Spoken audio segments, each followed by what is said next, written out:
ऋषभ अजित संभव वाला जो छंद हमने पढ़ा था, याद किया था हम सभी ने, वो भी पढ़ेंगे, ठीक है।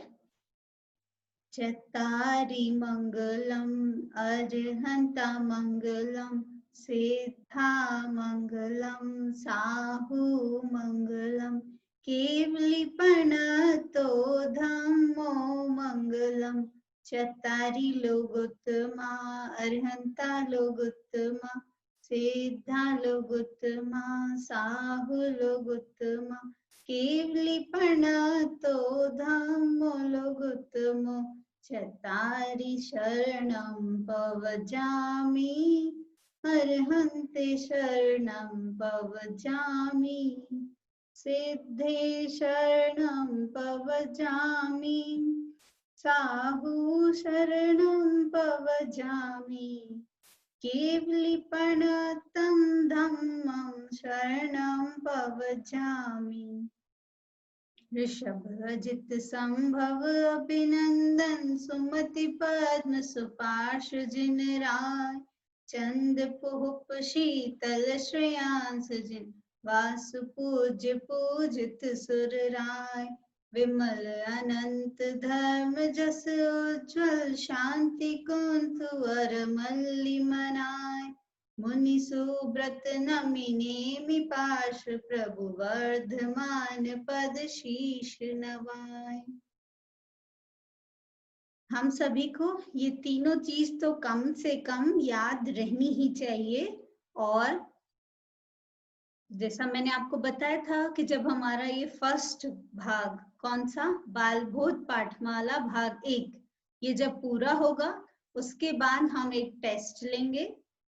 सिर्फ ओरल टेस्ट होगा, तो सभी आराम से तैयारी करके रखें कि जो हमने पढ़ा है उसके अच्छे अच्छे नोट्स बनाएं और आपने कितना लर्न कर लिया है वो सब भी आप ग्रुप पर पोस्ट कर सकते हैं, ठीक है। आप पीडीएफ नहीं बना पाओ कोई बात नहीं, फोटो क्लिक करो अपने पेजेस की और फिर पोस्ट कर दो ग्रुप पर। कौन सा ग्रुप? BB02 जिनम पाठशाला, ठीक है ना। और मैं देख रही हूँ कि हमारे ग्रुप में बहुत सारे लोग हैं, पर हमारी क्लास में बहुत ही लिमिटेड आ पाते हैं। तो अगर कोई किसी का परिचित हो, उनको बोलिए कि आपने क्लास में ज्वाइन, आपने रजिस्ट्रेशन कराया है तो आप क्लास अटेंड करिए, ठीक है ना। चलिए अब हम स्टार्ट करते हैं। आज हमारा चैप्टर होने वाला है कौन सा? दिनचर्या, ठीक है। हमारा टाइम टेबल कैसा होना चाहिए और हमारा टाइम टेबल अभी कैसा चल रहा है, तो क्या गड़बड़ हो जाती है जिसके कारण हमारी तबीयत भी बिगड़ सकती है और बहुत सारे काम डिस्टर्ब होते हैं। तो चलिए हम अपना पाठ प्रारंभ करते हैं। 6 चैप्टर है दिनचर्या, ठीक है ना। सभी को क्लियर दिखाई दे रहा है ना?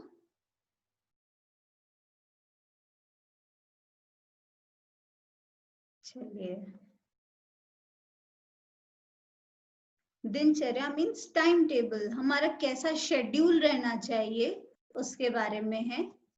तो अभी वास्तविक नहीं, मतलब अभी प्रेजेंट में हमारा कैसा टाइम टेबल चल रहा है, समय सारणी मतलब टाइम टेबल।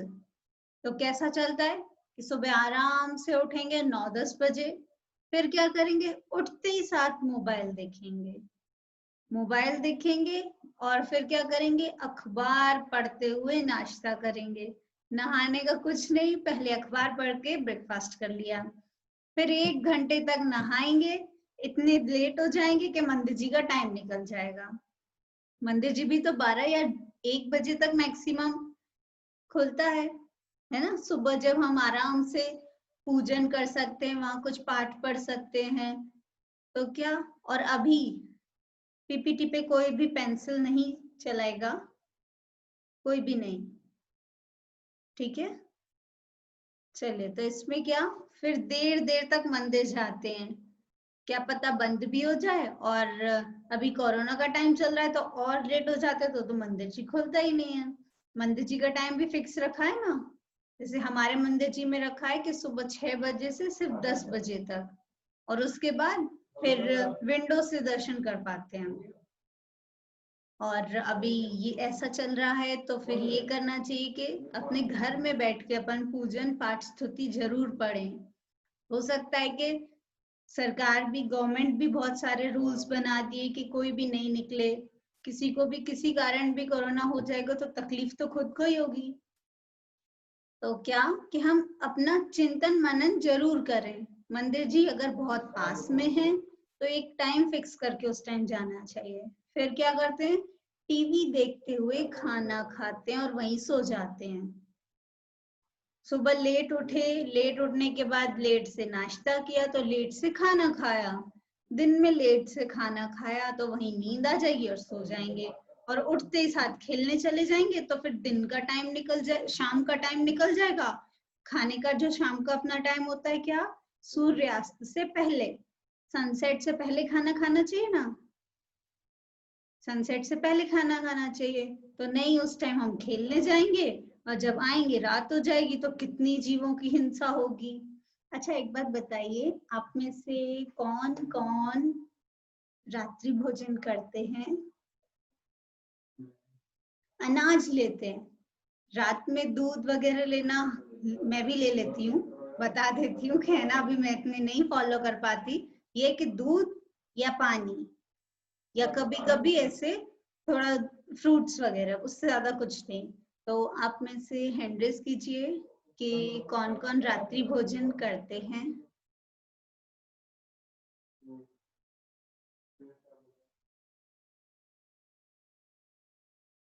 अच्छा ठीक है, अब आगे से हमको क्या कोशिश करनी है कि हम रात को भोजन नहीं करें, और रात को भोजन नहीं करें वो कब पॉसिबल होगा, जब हम सुबह जल्दी ब्रेकफास्ट कर लें, फिर दिन में जल्दी खाना खा लें, 12-1 बजे तक खाना खा लेंगे तो भी हमको शाम को 6 बजे भूख लग जाएगी, हम टाइमली 6 बजे खाना खा सकते हैं।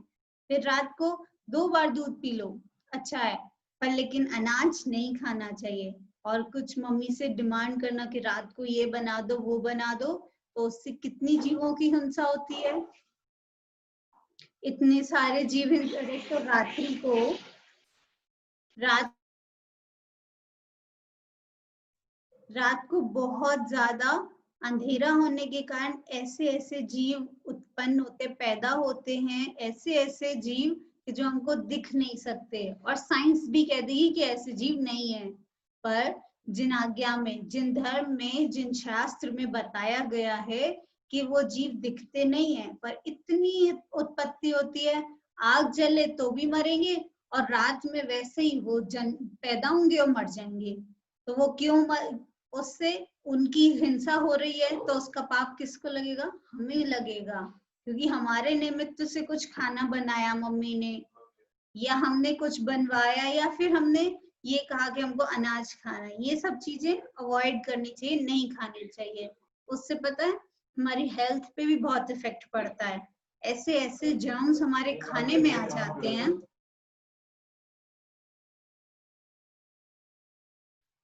ऐसे ऐसे जर्म्स हमारे खाने में आ जाते हैं कि हमें कौन सी बीमारी कब लग जाए कोई भरोसा नहीं है।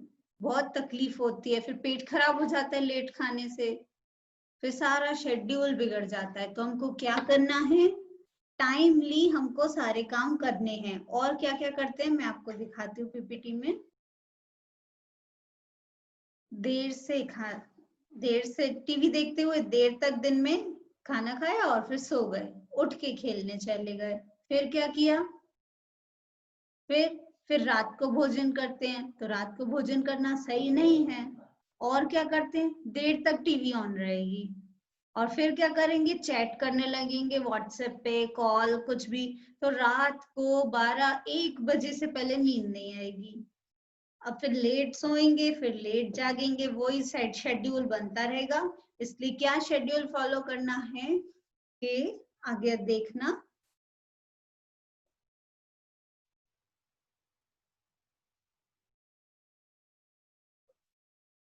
हमारी जो सही आदर्श समय सारणी, आइडल टाइम टेबल क्या होना चाहिए, सुबह 5:30 बजे जाग जाना चाहिए।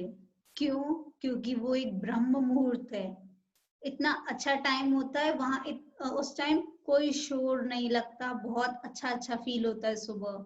उस टाइम तक हमको बेड छोड़ देना चाहिए। फिर उठते ही साथ पंच परमेष्ठी का विचार करना चाहिए। पंच परमेष्ठी कौन कौन कौन बताएगा? हैंड रेज कीजिए। पंच परमेष्ठी का विचार करना है, वो पंच परमेष्ठी कौन है? जल्दी जल्दी हैंड रेज कीजिए। सभी के होने चाहिए इसमें तो, क्या बात है।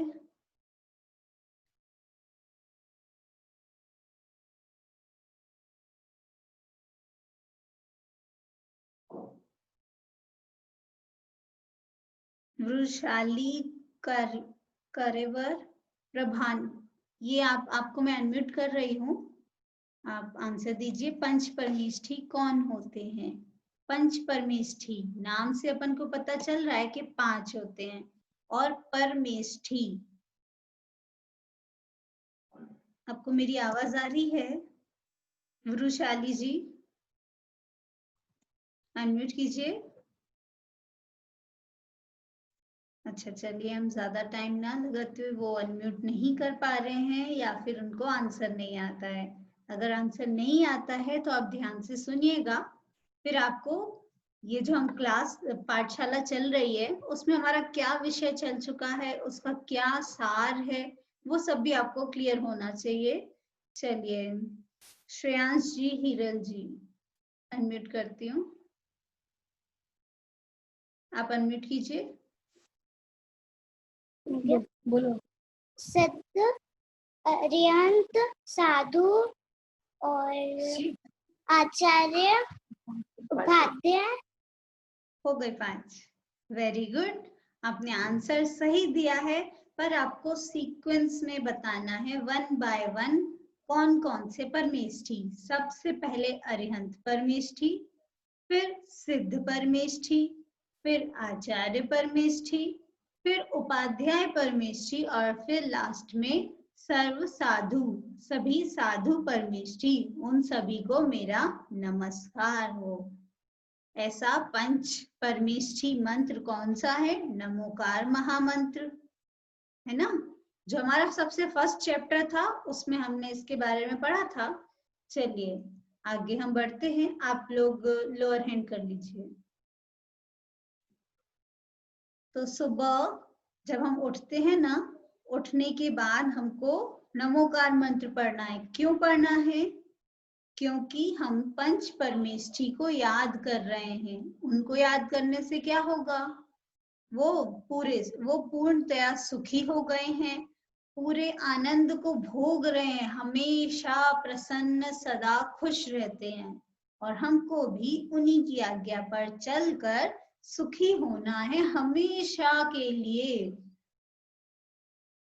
इसलिए हमको पंच परमेष्ठी का विचार करना चाहिए, उनके स्वरूप का ख्याल, और वो कैसे बने, पंच परमेष्ठी पद पर कैसे आए, वो सब विचार करना चाहिए। आगे कहते हैं, फिर 5:45 से 6:15 तक, 5:45 से लेके 6:15 तक क्या करना चाहिए? दैनिक कार्य मीन सुबह जो भी नहाना धोना, जो कुछ भी करना है, ब्रश पॉटी, सब चीजें सब उस टाइम तक कर लेना चाहिए। फिर उसके बाद 6:15 से 7 बजे तक हमको आराम से मंदिर जी जाने का मौका मिल सकता है, ठीक है ना, कि हम भगवान के दर्शन कर लें साक्षात। फिर 7 बजे से 7:30 ब्रेकफास्ट कर लें, क्योंकि सुबह हमारा स्कूल का टाइम होता है ना, इसलिए हमको ये टाइम टेबल फॉलो करना चाहिए। जैसे घर पे मम्मी है, उनको भी इतने बजे उठ जाना चाहिए। क्यों? क्योंकि आप लोगों के लिए लंच बनाना होगा उन्हें, और भी बहुत सारे काम रहते हैं, तो सभी को इस टाइम तक उठ जाना चाहिए। फिर क्या, मंदिर जी से आकर टाइमली हमको ब्रेकफास्ट ले लेना, तो हम हड़बड़ी नहीं रहेगी, तो इजीली हम आराम से ब्रेकफास्ट कर सकते हैं। और ये भी नहीं कि घबराहट होने लगती, जल्दी जल्दी मम्मी बोलती है दूध पियो और भागो स्कूल, ऐसे नहीं, आराम से बैठकर करना है। इसलिए सुबह जल्दी उठना है। फिर 7:30 से 3:30 इतना ही लगभग हमारा स्कूल टाइम रहता है। स्कूल की बस से जाना आना सब कुछ मिला के। फिर आकर क्या करना चाहिए, आकर थोड़ी देर अपना सब ड्रेस वरेस चेंज करके एकदम रिलैक्स होके 4 बजे से 5 बजे तक आराम से खेलने का टाइम मिलेगा फ्रेंड्स के साथ। फिर 5 से 5:30, क्योंकि सर्दियों में जब सर्दियां रहती हैं विंटर में जल्दी सनसेट हो जाता है, इसलिए कहा 5 से 5:30 तक, क्योंकि 5:45 बजे तक सर्दियों में सनसेट होने लगता है, इसलिए सनसेट से पहले पहले हमको शाम का खाना ले लेना चाहिए। फिर क्या करते हैं कि 5 से 5:30 लंच लिया, डिनर लिया, फिर 7 से 8 तक 1 घंटे आराम से हम क्या कर सकते हैं, पाठशाला या जिनागम का अभ्यास। इस पे डॉट आ गई है तो ये स नहीं दिख रहा है, स है अभ्यास। पाठशाला मतलब जिनेंद्र भगवान के जो ग्रंथ हैं, जो हमको ग्रंथ मिले हैं, छोटे से लेके बड़ा ग्रंथ कोई भी हम जो पढ़ सकते हैं वो पढ़ना चाहिए।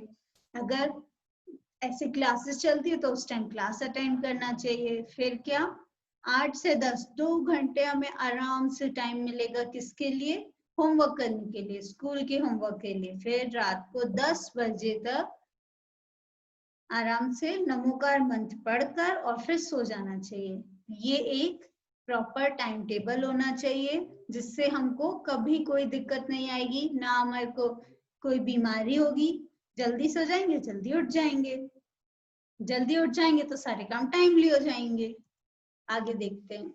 सुबह शीघ्र जागने से लाभ, मतलब क्या, सुबह जल्दी जाग जाते हैं तो उससे हमको फायदा क्या होता है, क्या अच्छा होता है। सुबह वातावरण स्वच्छ, शुद्ध और शांत होता है। स्वच्छ एकदम क्लीन रहता है, सुबह सुबह कोई पोल्यूशन नहीं, सारा पोल्यूशन रात में भाग जाता है। शुद्ध होता है, एकदम क्लीन और साफ और शांत रहते, वहां कोई भी ट्रैफिक का कोई साउंड नहीं, कुछ भी नहीं। पीपीटी पे कोई भी नहीं लिखेगा, कोई भी नहीं। आप पेंसिल क्लिक हो जाती है, उसके बाद आप फोन को इधर उधर करते हैं ना तो फिर वो साइन आता है इस पे, इसलिए पेंसिल को क्लिक नहीं करना, तो आपको कुछ लिखने की जरूरत भी नहीं है। पीपीटी पूरी सफिशिएंट है, उसमें सब सही सही लिखा है, मैंने चेक भी कर लिया है, ठीक है। उससे क्या होता है, शुद्ध और शांत होता है, जो स्वास्थ्य वर्धक मतलब अच्छी हेल्थ को बढ़ाने के लिए काम करता है। स्वास्थ्य वर्धक, अच्छी हेल्थ हो, हम हेल्दी रहें उसके लिए अच्छा होता है। और उत्साहवर्धक मतलब हमको पॉजिटिव एनर्जी आती है और हमेशा हम खुश रहते हैं। कोई भी हमको कुछ काम करने को दे तो हम आराम से रेडी रहते हैं कि हमें आराम से काम तो हम जल्दी कर देंगे, रहता है। एक एनर्जी रहती है, एक खुशी रहती है सुबह जल्दी जागने से, ठीक है। आगे, इस समय हम एकाग्रता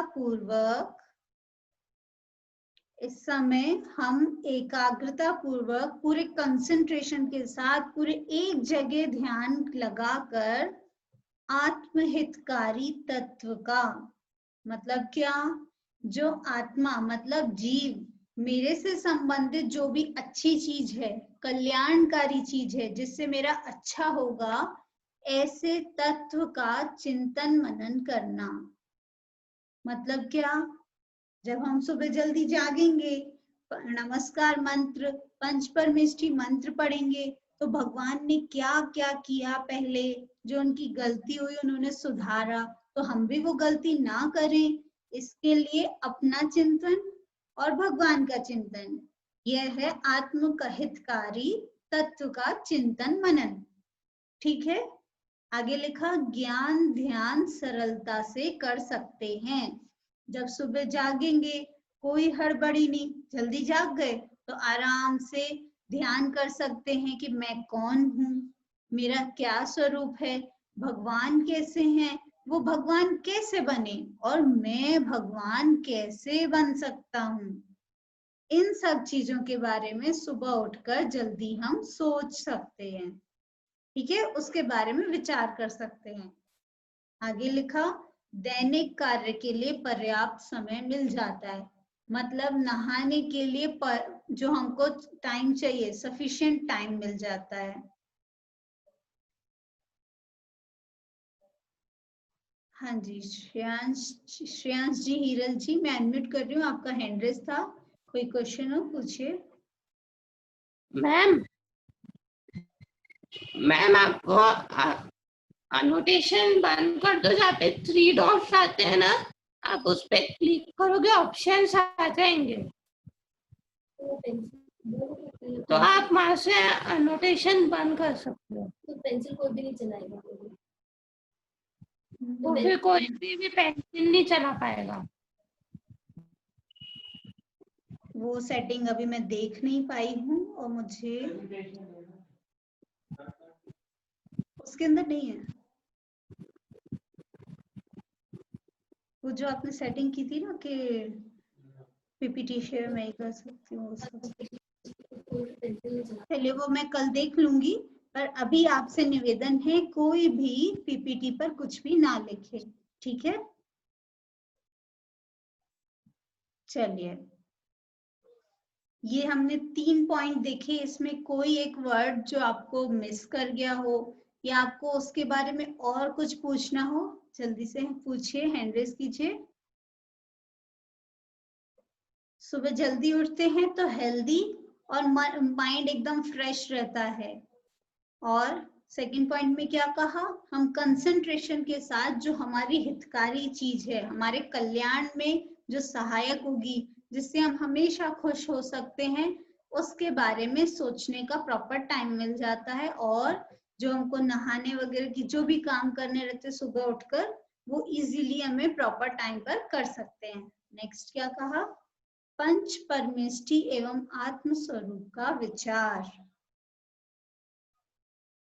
जब हम सुबह उठे तो हमने क्या सोचा, आत्महितकारी चिंतन किया, मतलब आत्मा के कल्याण के लिए। तो उसमें क्या आता है, पंच परमेष्टि का स्वरूप और आत्मा के स्वरूप का विचार करना। उसमें क्या करना, 9 बार नमोकार मंत्र का जाप करना और अपनी आत्मा और परमात्मा का विचार कर मन को शुद्ध करना चाहिए। मतलब क्या, मेरा और भगवान का दोनों को मैच में लाना, क्या क्या कमी हम में रह गई है, वो कमी हम कैसे दूर कर सकते हैं, वो सब चीजें शुद्ध मन से एकदम। हम हमेशा जब अच्छी अच्छी चीजें सोचते हैं ना, तो अच्छे अच्छे काम होते हैं। अगर हम बुरा नेगेटिव सोचते हैं तो हमारे हर काम है ना बिगड़ जाते हैं। इसलिए शुद्ध मन से आत्मा परमात्मा, आत्मा मतलब मैं, परमात्मा मतलब भगवान, ठीक है। आत्मा और परमात्मा, परमात्मा मतलब परम, मतलब उत्कृष्ट, सबसे अच्छे आत्मा, वो कौन है, भगवान, ठीक है। चलिए, क्या मन भी अशुद्ध होता है? हाँ, हमें अंतर और बाहर दोनों की पवित्र का ध्यान देना चाहिए। मतलब क्या, मन कैसे अपवित्र होता है, कैसे गंदा होता है, मन में कुछ ना कुछ गलत विचार चलते रहते हैं, इसका बुरा कर दूं, इसने मेरा पहले बुरा किया था तो अब इसको मजा चखाना पड़ेगा, ऐसा मैंने नहीं किया तो वो हर बार मेरे ऊपर हावी होके मुझे डाउन कर देगा। ये सब जो विचार होते हैं, इससे मन अशुद्ध होता है, अपवित्र होता है। और इसमें नीचे लिखा, हमें अंतर और बाहर दोनों की पवित्रता का ध्यान देना चाहिए। जब हम नहाते हैं तो जो एक दिन पहले की जो सब गंदगी थी बॉडी पे, वो सब हमने क्लीन कर ली, वो सब क्लीन कर ली, तो क्या, बाहर की शुद्धि हो गई, बाहर की पवित्रता हो गई। बॉडी बाहर से क्लीन, पर अंदर से क्लीन मतलब मन में अच्छे अच्छे विचार आएंगे तो मन भी क्लीन और पवित्र हो जाएगा। आगे, क्या गंदगी है और क्या पवित्रता है? शरीर बाह्य गंदगी से गंदा होता है। धूल मिट्टी और जो कुछ भी ऑयल, इन सब से बॉडी पर जो भी इफेक्ट होता है तो गंदा होता है। और पवित्रता ये शरीर की गंदगी और शरीर की पवित्रता है, ये वाला पॉइंट जो है। तो इसमें क्या कहा, शरीर स्नान मंजन से साफ हो जाता है। और नेक्स्ट पॉइंट क्या है, आत्मा मोह राग द्वेष आदि विकारी भावों से गंदा अशुद्ध होता है।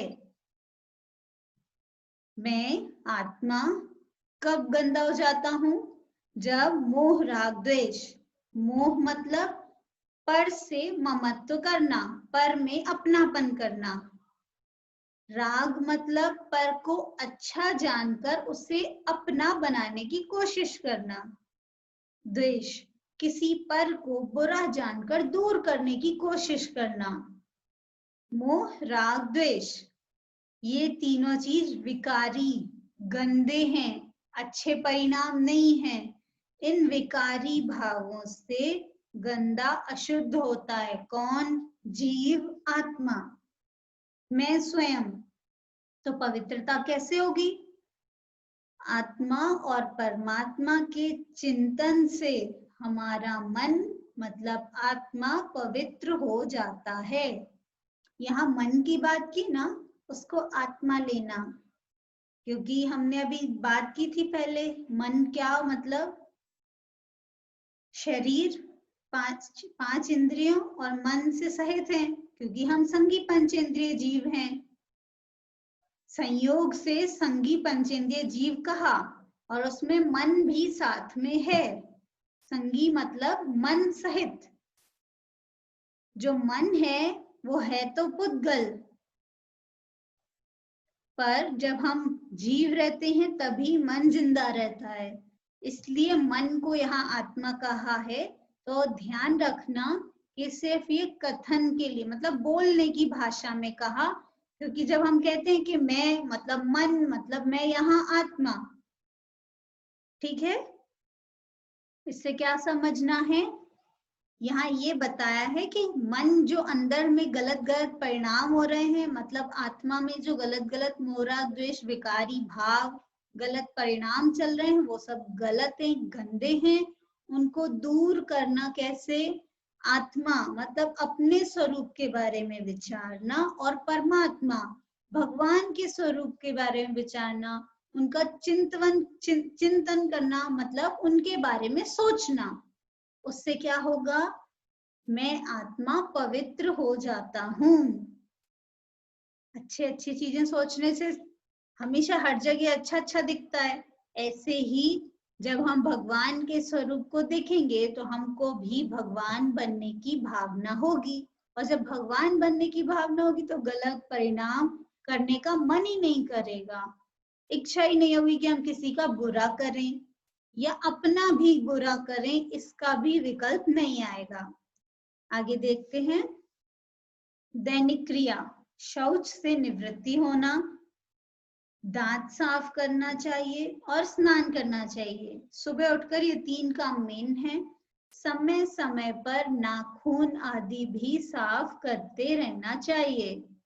नेल्स भी बड़े हो जाते हैं तो नेल्स को छोटे छोटे रखना चाहिए। अगर नेल्स ज्यादा बड़े हो जाते हैं तो क्या, उसमें कुछ ना कुछ गंदगी फंस जाएगी, और अगर नेल्स कहीं फंस जाए टूट जाए तो दर्द होगा, अपने आप कहीं फंस के टूट जाए। इसलिए नेल्स छोटे ही प्रॉपर रखना चाहिए और साफ करते रहना चाहिए। आगे क्या कहा,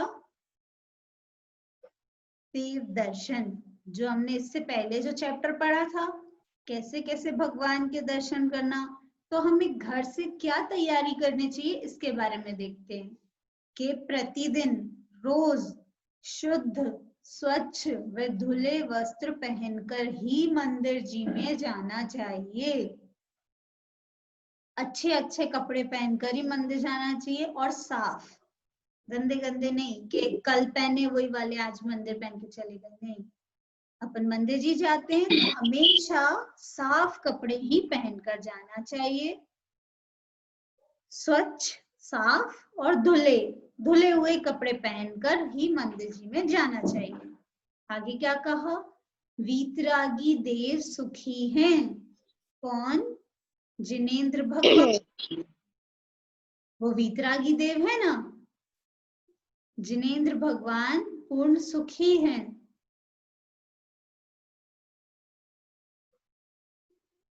जिनेंद्र भगवान, वीतरागी देव या भगवान या पंच परमेष्ठी, कोई भी शब्द लिया जाए तो उससे क्या समझना कि हमारे अरहंत भगवान, सिद्ध भगवान, वो पूर्ण सुखी हैं, सच्चे रूप से पूरी के पूरे सुखी हैं और हमें सुखी होने का मार्ग बताते हैं।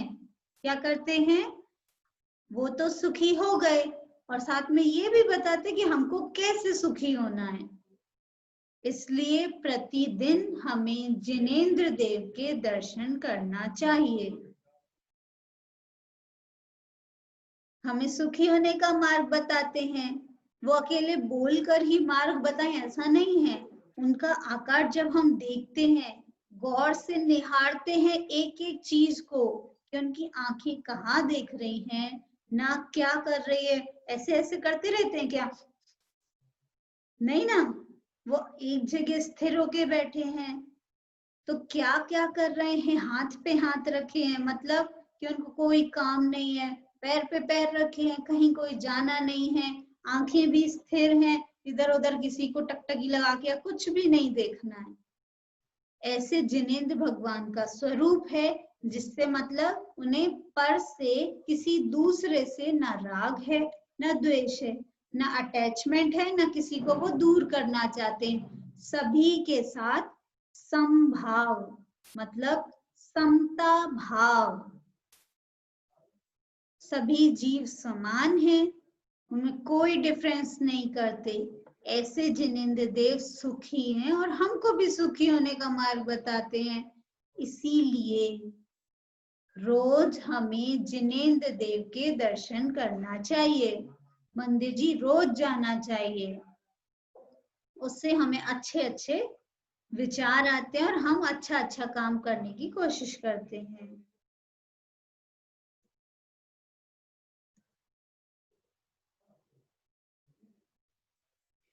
हाँ, ये दिनचर्या सभी के लिए है। अगर हम स्कूल नहीं जाते हैं तो हम घर में रहकर घर के काम कर सकते हैं, या कोई कॉलेज का टाइम है तो कॉलेज के टाइम पे पहले भी हम पढ़ाई कर सकते हैं। कॉलेज के टाइम पे क्या रहता है, हम देर से जाएंगे, 10-11 बजे जाएंगे, शाम को 4-5 बजे आएंगे, तो वो शेड्यूल थोड़ा सा चेंज हो जाता है। इसलिए सुबह उस टाइम कॉलेज का टास्क कर सकते हैं, पर शाम के टाइम जिनवाणी का अध्ययन हमको जरूर करना चाहिए।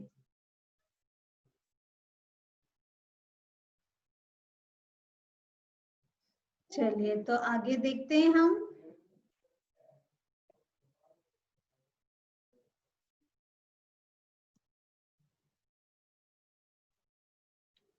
देव दर्शन के बाद जब हम टाइम टेबल देख रहे थे कि सुबह हमने जल्दी उठे, फिर उठने के बाद हमने पंच नमस्कार मंत्र पढ़ा, फिर जल्दी जल्दी रेडी हो गए। रेडी होने के बाद हम मंदिर जी गए, और रोज जाना चाहिए। और मंदिर जी से आकर हम ब्रेकफास्ट करेंगे। उसके बाद देव दर्शन के बाद अल्पाहार, नाश्ता, दूध, ब्रेकफास्ट लेकर स्कूल चले जाना चाहिए।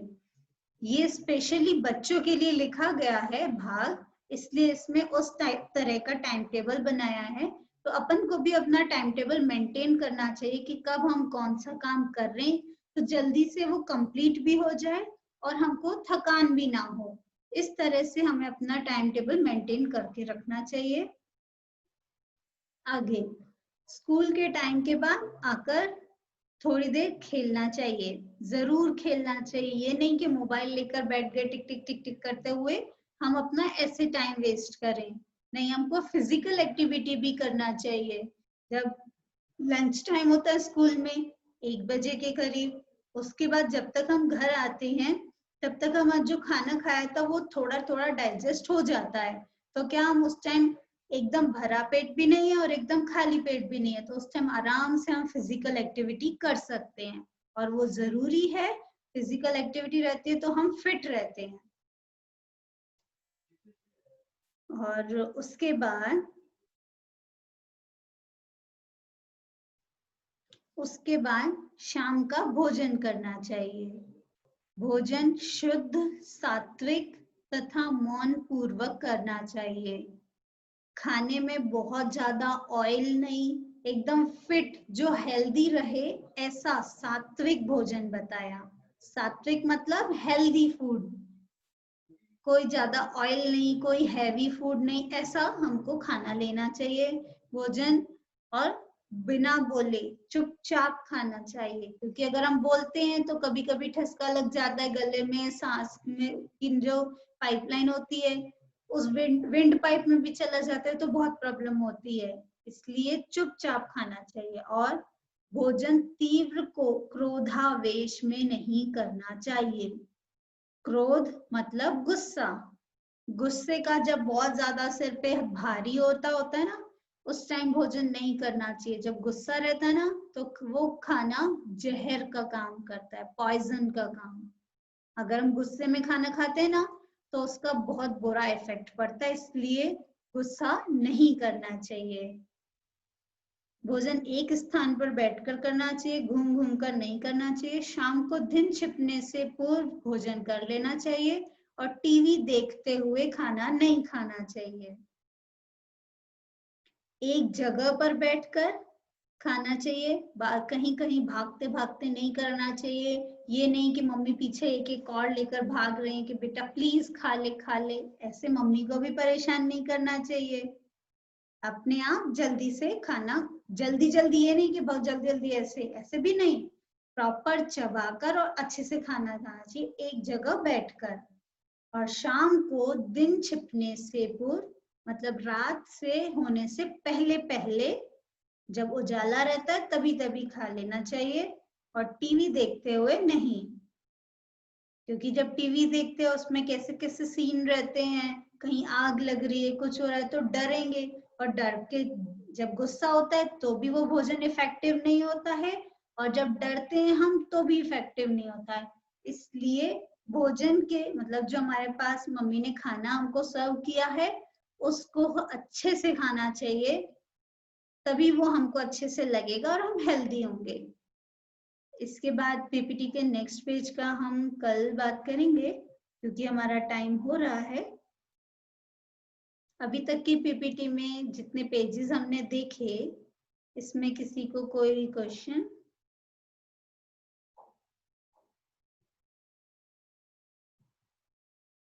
ये हम बाद में देखेंगे, तो अभी हम नमो का मंत्र पढ़ते हैं। हमारी क्लास 7:40 पे पूरी हो जाती है। चलिए नमो का मंत्र। नमो अर्हन्ताणं, नमो सिद्धाणं, नमो आयर्याणं, नमो वज्रायाणं, नमो लोय सवसाहुणम्। जितना अभी तक हमारा चैप्टर हुआ है सभी लोग ध्यान से पढ़िएगा। और अभी हमारा फ्राइडे के दिन भी एक बहुत अच्छी एक्टिविटी होने वाली है, उसमें सभी लोग अपना बाल बोध की तैयारी करिएगा, अच्छे से पढ़िएगा। सभी को जय जिनेंद्र।